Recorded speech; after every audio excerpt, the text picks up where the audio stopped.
Slovenská televízia sa po 10 rokoch opäť pripája k najväčšej európskej pesničkovej súťaži Eurovízia, a to nielen priamym prenosom z finálového večera, ktorý bude v Moskve. Do Ruska pošleme aj nášho reprezentanta. Naposledy sa Slovensko aktívne zapojilo v roku 1998. Vtedy bola našim želieskom v ohni víťazka bratislavskej líry Katarína Hasprová. Spievala som tam pesničku Modlitba a napriek tomu, že sme sa neumiestnili na prvých miestach, táto skladba tam, myslím, veľmi dobre zarezonovala. O 4 roky skôr, teda v roku 1994, spievala celej Európe Tublatanka. Sme spievali pesničku Nekonečná pieseň a boli sme strašne radi, pretože tam bola fantastická organizácia.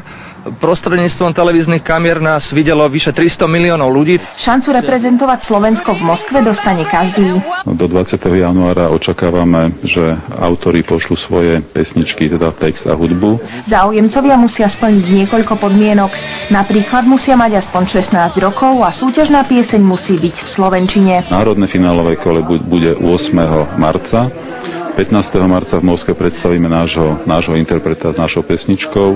Veľkolepé finále odvysiela Slovenská televízia v priamom prenose 16.